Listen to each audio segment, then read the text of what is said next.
Goal setting is something I've ignored for a large part of my life, and it was mostly because I just didn't see the need for it. Usually my goals were predetermined by school or even a video game. Basically, there was always some sort of guide that told me exactly what to do to achieve an outcome. So now that I'm a seasoned adult and I have to come up with my own direction in life, I'm going to talk about how I achieve my goals to fulfill my deepest desires.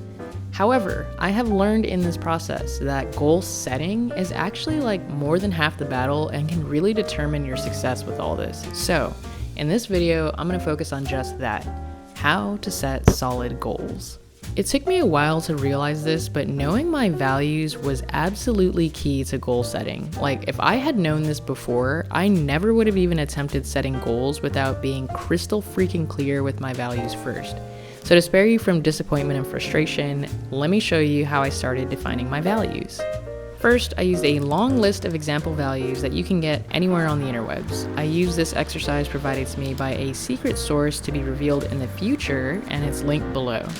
I divided them up into 3 categories: not at all important, somewhat important, and very important. No more than a third of all the options should be in the very important category. Side note, please be honest with yourself. Don't pick values that appeal to other people or make you feel like a good person inside. Your values define what truly matters to you, and all of your goals depend on it. Listen, I put world peace in the not at all important category. I felt kind of bad about this, but this is the truth for me. After that, I put my results into my journal. Next, I chose a maximum of 10 values from the very important category and ranked them against each other using a tally system to filter out my top 3 values.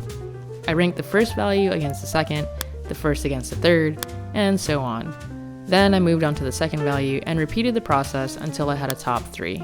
I really got a lot out of this process because it improved my self-awareness and it really forced me to choose so that I couldn't be like, everything matters, which would make goal setting an absolute disaster. After the selection process, I gave my definition of my top 3 values. In previous videos, I mentioned the difference between having good and bad values. In short, good values are realistic, have purpose, and are within my control.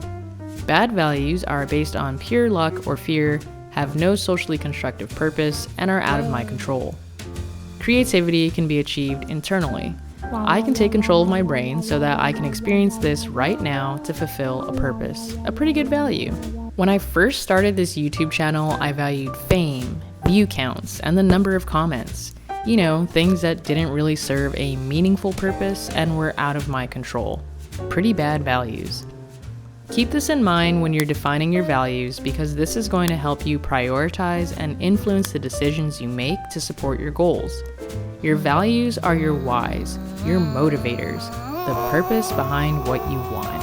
In hindsight, not being crystal clear about my values is probably what made goal setting seem pretty pointless. It can be pretty hard to know exactly what you want in life, but figuring out your values can also help you figure that out along the way.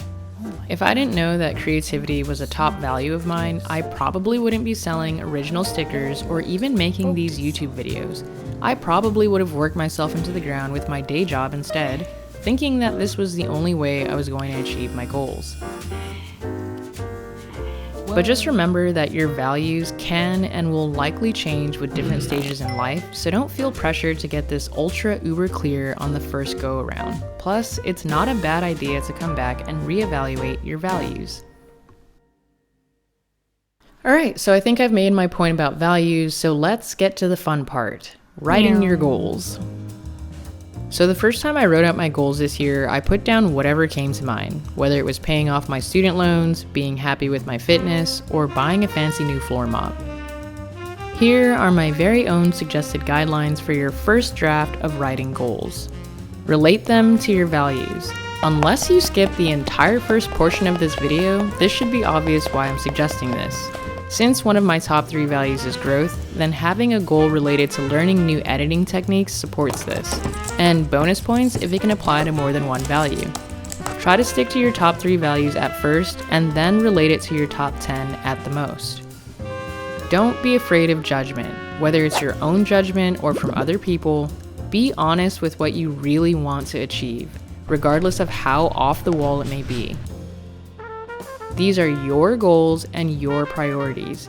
If you alter them to avoid being judged, you're going to be serving other people for literally no good reason. Besides, nobody really needs to know your goals if you don't want them to. God damn. Remove limiting beliefs. I used to say stuff like, I don't think I can do this because I don't have this, or I'm not that kind of person, or I'm not good at this.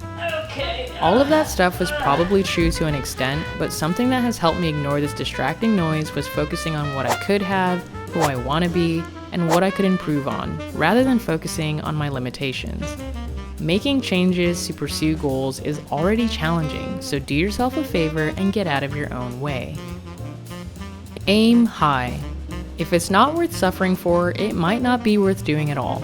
This is going to be a love-hate relationship, people. So really picture exactly what you want, no matter how far-fetched it might seem. Paying off $149,452.99 worth of student loan debt seems outrageous. But I went ahead and made it even more outrageous by giving it a deadline of 4 years from now. With the cost of eggs being like $100 a carton right now, this seems like I'm aiming pretty freaking high. If you're not sure if your drafted goals are worth struggling for, test it with 5 whys. Ask yourself why you want to do this 5 times to bulletproof your reasoning for pursuing these things in the first place. Alrighty, so take these guidelines and write down your wildest dreams, because now we're going to take these basic ass goals and turn them into smarter goals. So a lot of the motivation to make this video came from reading this book called Your Best Year Ever, where he talks about making smarter goals. You might have heard of SMART goals at this point, but this takes it to a whole nother level without complicating things, so I highly recommend. SMARTER stands for specific, measurable, actionable, risky, time-keyed, exciting, and relevant.